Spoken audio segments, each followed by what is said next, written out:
ஆண்டவர் ரொம்ப நல்லவர், அவர் என்றும் மாறாதவர், அவருடைய வார்த்தை மாறாத வார்த்தை. உங்களோடு கூட இருந்து உங்களை வழி நடத்துகிறது தான் தேவனுடைய பெரிய சித்தமே, பெரிய திட்டமே. நீங்கள் இல்லாமல் ஆண்டவர் ஒரு ஸ்டெப்பு ஃபார்வர்ட் போக மாட்டார். அவர் இல்லாமல் நம்மளால ஒரு ஸ்டெப் ஃபார்வர்ட் போகவே முடியாது. ஆகவே 2 பேரும் இணைந்து செல்லும்படிக்கு ஆண்டவர் இந்த நாளை கொடுத்திருக்கிறார். அதற்காக ஆண்டவருக்கு நன்றி செலுத்துங்க.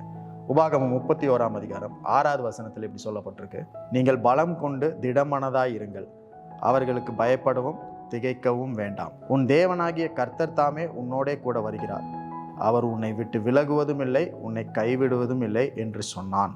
ஒவ்வொரு நாளும் நம்முடைய வாழ்க்கையில பெரிய பயம் இருக்கிறது, பெரிய பெரிய பயங்கள் இருக்கிறது. ஆனால் ஆண்டவர் உங்களுக்கு இன்றைக்கு சொல்லுகிறார், பலம் கொள்ளுங்கள், டேக் கரேஜ், பி கரேஜியஸ் அப்படின்னு சொல்லுகிறார். பலம் கொண்டு அப்படின்னா என்ன அர்த்தம்னா, பலத்தை உட்கொள், consume the strength, take the strength from God. அதாவது நம்மால் தைரியமாக பயப்படாமல் இருக்க முடியும். அது நம்முடைய பலத்தினால இல்லை, ஆண்டவருடைய பலத்தினால நம்மால் தைரியமாக இருக்க முடியும். அவர்கிட்ட இருக்கிற பலத்தை நம்ம எடுத்துக்கொள்ளும் பொழுது நாம் பயப்படாமல் இருக்க முடியும். Everyday we should take the strength from God, not our strength but from God. கர்த்தரிடமிருந்து பலத்தை உட்கொள்ள வேண்டும். இந்த நாள் ஆண்டவர் உங்களுக்கு சொல்லுகிற காரியம் அதுதான். தைரியமாக செல்லுங்கள், தைரியமாக செய்யுங்கள்.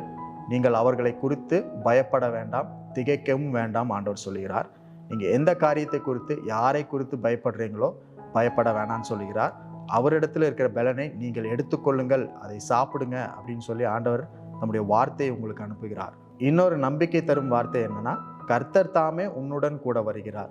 God himself is coming with you.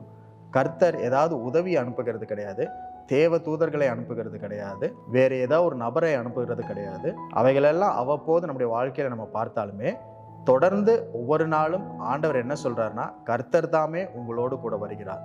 இப்போ நீங்கள் எங்கே போய் நின்னாலும், யார் முன்னாடி நின்னாலும், உயர் அதிகாரியாக இருந்தாலும், உங்களுடைய மேனேஜராக இருந்தாலும், உங்களுடைய முதலாளியாக இருந்தாலும், உங்களுக்கு மேலே இருக்கிற பிரின்சிபலாக இருந்தாலும், யாருக்கு முன்னாடி நீங்கள் போய் நின்னாலும் கர்த்தர் உங்களோடு கூட வருகிறார்.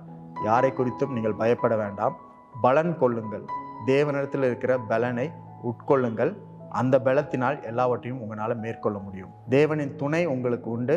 துணிந்து செல்லுங்கள், துணிந்து செய்யுங்கள். மேலும் இந்த வார்த்தை சொல்லுகிறது, அவர் உங்களை விட்டு விலகாமல். அப்படின்னா என்ன அர்த்தம்னா, அவர் உங்கள் பக்கத்திலே நின்று கொண்டு இருக்கிறார்னு அர்த்தம். சில நேரத்தில் மனிதர்களை உதவிக்கு கூட்டிகிட்டு போனோம்னா கொஞ்ச நேரத்தில் வந்துடுறேன்னு சொல்லிட்டு போயிட்டே வராமல் போயிடுவாங்க. இல்லை அவங்க அந்த நேரத்தில் ப்ரெசண்ட்டாக இல்லாமல் இருப்பாங்க நம்ம பிரச்சனைகளை பார்க்கும் பொழுது. ஆனால் கர்த்தர் சொல்லுகிறார், உங்களை விட்டு விலகாமல், எப்பவுமே கூடையே பக்கத்திலே நின்று கொண்டிருக்கிறார். இன்னொரு வார்த்தை என்னன்னா, கைவிடாமல். அப்படின்னா உங்கள் கைகளை பிடித்து கொண்டே இருக்கிறார். He is holding your hands continuously. ஆகவே இந்த வசனத்தில் இருக்கிற எல்லா வார்த்தைகளும் தேவன் உங்களுக்காக சொல்லுகிறார். பலனை உட்கொள்ளுங்கள், தைரியமாக இருங்கள். அவர்களை கண்டு நீங்கள் பயப்பட வேண்டாம், திகைக்கவும் வேண்டாம். அவரிடத்தில் எல்லாவற்றையும் சொல்லுங்கள். உங்களுக்கான காரியங்களை தேவன் வெளிப்படுத்துவார், உங்களிடம் பேசுவார். இந்த நல்ல நாளை கொடுத்ததுக்காக ஆண்டவருக்கு நன்றி செலுத்துங்க.